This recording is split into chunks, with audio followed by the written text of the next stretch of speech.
Hi! When I typically teach a 2-hour stringing lesson, there's just enough time to cover the basics. During the lesson, I'll mention that tubing can be used to repair damaged or broken grommets. Well, as you can guess by the title of this video, this inspired me to share tubing installation tips and techniques. Alright, let's get into it. So let's take a look at the supplies and tools that you need when installing tubing. So obviously you'll need the tubing, and you can find nylon tubing, and I'll leave a couple links for sources where you can get that. They sell it in a 10-foot length for about $5 or $6. I have this here. I also have the tubing that I use that's, this must be about 20 or 30 years old, but it's still good, and it's, what I like about it, it's very stiff, and I can move it around and position it how I want it. So eventually I'll run out of this, but I have this. There's urethane tubing. So this is on the, I found this on the Kimoni site, and I'll leave the link below. And what I like about this, it's very thin. So as you can, I'll demonstrate later how you can use this in a very tight hole. And this comes in a roll of about 33 feet for about $25. Now here are some tools that you'll need when installing the tubing. I have cutting pliers, but I have two here, and I prefer, this is the one I use for stringing. It's a bypass cutter, but I prefer when cutting tubing to use a flush cutter because of the fact that the blades are going to be flush, and the cut, sometimes you need it to be, you need it to line up versus having a scissors cut. So I'll demonstrate that as we get into that, the installation part. Bent nose pliers. I use a parallel jaw pliers, but if you don't have one of these, you can use a starting clamp. Finally, I have some awls here. I wanted to show you the difference because typically this is a straight awl and it has a long tip. If this is all you have, you can use this, but I prefer to actually use a shorter awl like this one or a badminton awl for the reason that when you're holding it, it's, for one thing, it's easier to hold like this. And the second thing is to be able to, when you're probing the hole and you're feeling inside of it, you can actually feel better with something that's short and thin like this. So this would be my recommendation if you have this as a choice. All right, so let's look at a typical racket that you are going to inspect, and it would be for rackets that you're restringing, not for new rackets. And the areas that you should check are usually the shoulders of the racket at the 10 and 2 and the 5 and 7 o'clock areas of the frame. It's because it's where the string is at an angle and it's rubbing against the frame. So that's where it's going to eventually cut or damage the grommets when it's going up at an angle. Sometimes it could happen on the first couple of crosses or maybe on the bottom couple of crosses. But you're typically not going to find damaged or worn grommets at the 12 and the 6 and the 3 and the 9. You can also find worn grommets when it's a tie-off hole. So those are the areas that you should be checking. So I'm going to go ahead and mount this frame and we'll take a look at this racket.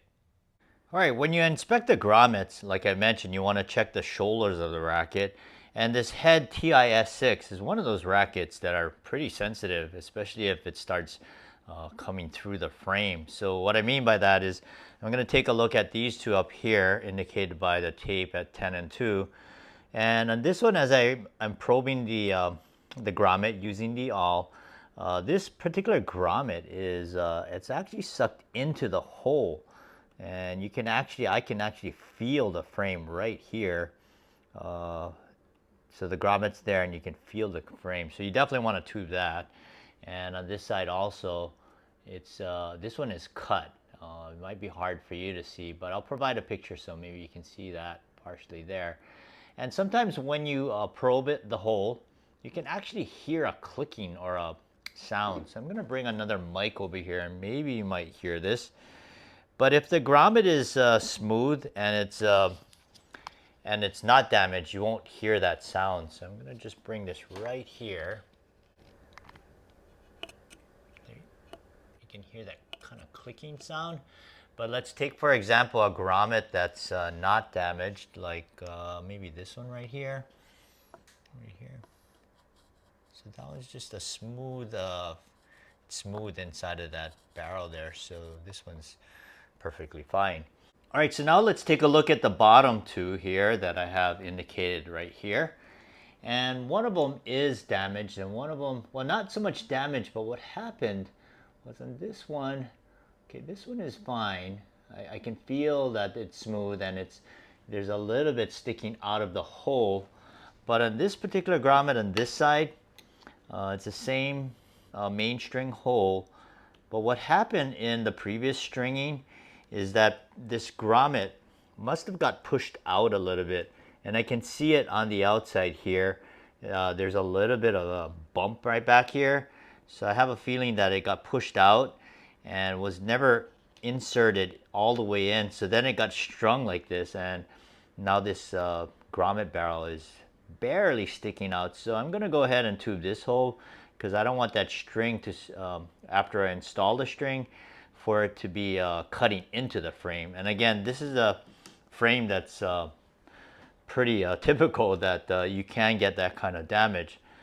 So I'll go ahead and show you the 3 different installation tips that I'll share with you. For my first tip and technique, this is for tight holes, and I'm going to use this hole as an example. And it's a hole that the string is going to come down into, and it's going through the throat. So in order to get a tubing in there, I would have to enlarge the hole if I try to use, let's say, this urethane tubing, which is good because of its thinness. But even if I enlarge this hole, because of the fact that it's very long, it's very hard to push this through because it's very flexible and pliable. Now my nylon tubing is stiff, but it's also very thick. So the way I would handle this situation is I'm going to use a splice. I'm going to splice this tubing. So I'm going to cut about 1/2 inch, and with my parallel jaw pliers, I'm going to smash it so that it actually becomes flat. And basically what I'm going to do is I'm going to splice it and use only half of the tubing, and that should be thin enough or to fit the string and this half tubing in there. So this is where I'm going to use my flush cutters. And again, because I want that cut to be straight, the bypass cutters don't work as well. So what I'm going to do is I'm just kind of positioning the blade, and I'll bring it up here so you can see right there. It's about to cut it, and just going to cut down on it. The other side went flying. But now I have a half tube, so what I'm going to do is this tubing right here looks like that. And so I'm going to insert it into that hole, but to make it easier to insert it, I actually cut an angle on this tip here also, so that way I can get it into that hole, because it's going to be tough getting it into that very tight hole there. So the way I would do this is I'm going to run this string through and try to get the tubing and the string into that hole at the same time, because I can use the string to help make this tubing go in. So what I'm going to do is just bring the string out. I want to get it right inside here, so I'm just going to pull a little bit of the string out and kind of wrap it around the string like that. All right, so I have the string and the tubing, and I'm going to push that in at the same time. And sometimes you have to hold the grommet on the outside, because as you're pushing this in this direction, it's going to pull the grommet out. So I'm going to go ahead and I got to give myself a little bit more string there. All right, so I'm going to push this in together, and you can see that went in a little bit, but you got about I have about 1/4 inch left here. So I'm going to see if I can push that in some more and get it in there. The goal is for me to only leave about 1/16 of an inch sticking out of that hole. So I got it in, but it'll reach a point where you can't push it in anymore. So I got about 1/8 of an inch still sticking out. So what I'm going to do is I'm going to push the string out this way and grab my cutting pliers and actually just cut that tubing shorter. So I'm going to have to move over here because my camera's in the way. So I'm moving the string off to the side because I don't want too bit long of a tubing sticking out. So I was very careful not to cut that string right there. All right, so I have that tubing sticking out, and it's on the side that's resting against the frame. And so what I'm going to do is apply tension on this string. I am going to hold this in with my finger because I want to make sure that that tubing stays on the outside. Sometimes when you tension the string, it can rotate around. So I'm going to go ahead and pull tension there. And so you can see that the tubing right there is right up against that side of the grommet. This next example of a tight hole is where I can enlarge it. And I did another video tying off the last string, so you can check out that. But basically I used an awl, I did it already, where I enlarged this hole. I want to make sure that I could get the urethane tubing into that hole. So I made it large enough where it's easy just to push it in. So you can see that sticking out there. And what I'm going to do is run the string through that tubing now. And this tubing is very thin, so it's nice that you can use this in these situations here. And so I got that there. I'm going to go ahead and pull tension, but it's always important that you hold the tubing in place because there's a chance that as you pull tension that it can actually pull the tubing right through the grommet. So you want to use this to protect the grommet as you're applying tension onto the string. Now this is not a tie-off hole, so I'm not concerned about having that stick out, and I will cover that next. But I'm going to go ahead and pull this out, so the tubing, you might be able to see that. Well, now you can't because now I have it aligned with the grommet that's on the racket, and basically I'm just kind of matching that. I could leave it out maybe like an 1/16 of an inch, but the other end of the tubing is going to be folded over and secured by the string as it's being tensioned over here. So I'm not going to tension this next because I need to use this hole for the next tip. But so basically it's just going to wrap around and you're just kind of hiding that tubing. But this will be the second application for tight hole situations. For this next tip, I have a tie-off hole here, and what I want to do first is make sure I enlarge it, because not only is it going to have tubing, there's going to be an additional string in that hole. So I went ahead and enlarged this hole already. So what I'm going to do is, my last resort is to splice the tubing and tie off on a splice tube. But in this case, I'm going to use the urethane tubing because I feel like this hole will not only handle that, but I would rather use a full tube over a splice tube. So what I did is I ran the tubing through the hole, and I got about 3/16 of an inch sticking out, just enough for the knot to be tied on it. And on the outside, I'm cutting it so that the tubing is reaching this previous string here. So that's going to keep it down in place right there. So again, you have to plan ahead because you want to make sure that you know where your tie-off is, and you're going to leave the tubing sticking out a little bit more than your normal. So I'm going to go ahead and run these strings through and then come back and tie this off. Alright, so I got the last main coming up and I'm ready to tie off on this tubing. And I'm going to go ahead and insert the string, and because it's nice and thin, it goes right in there, no problem. Now this is a kind of a long string run on the outside, but I'm going to go ahead and use this for demonstration purposes.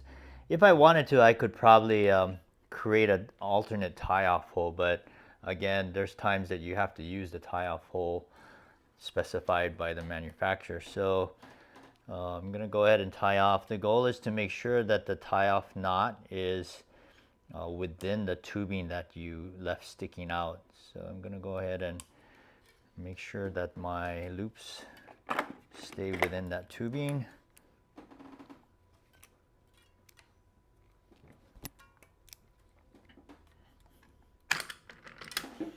Alright, so you can see that there is still about 1/16 of an inch sticking out, but that's good because you want to have that out there.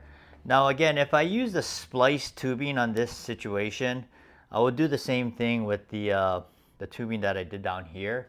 I would make sure that it would be sticking out. And at times when you use the splice tubing, when you tie off, sometimes that end will actually separate from the string. I know it doesn't look pretty, but at least where it's needed, it's actually protecting the frame. So that would be the only thing about using the splice. Sometimes it doesn't look as nice.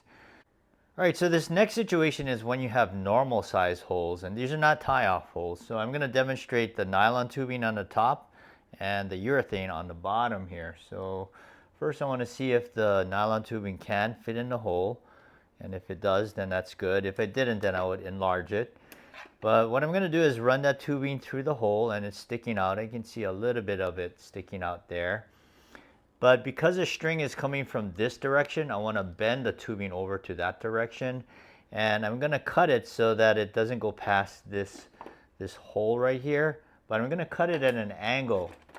And the reason for that is so that when it lies on the, when the string is passing through the grommet and it lies against the grommet, you want to make sure that it has a nice finish where it feels smooth. So I'm going to go ahead and take this out so you can see what that looks like.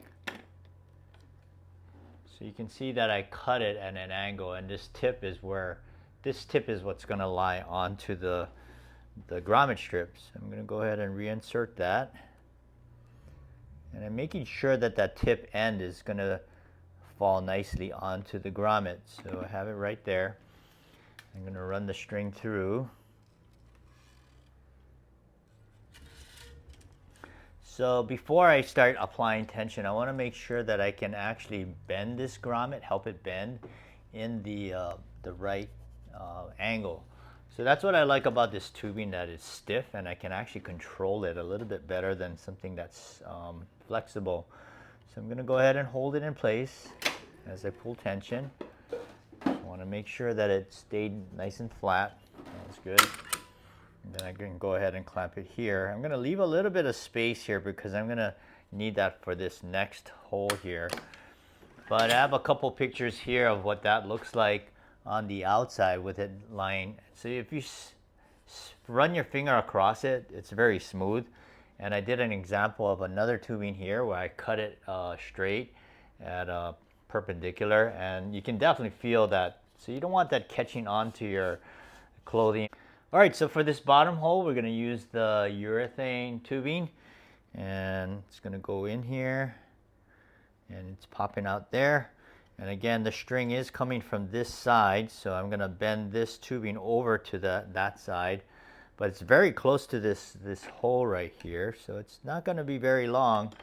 But with this urethane tubing, because it's so soft and flexible, I'll just cut it at a straight perpendicular cut. So I'm going to go ahead and make sure I cut it right there.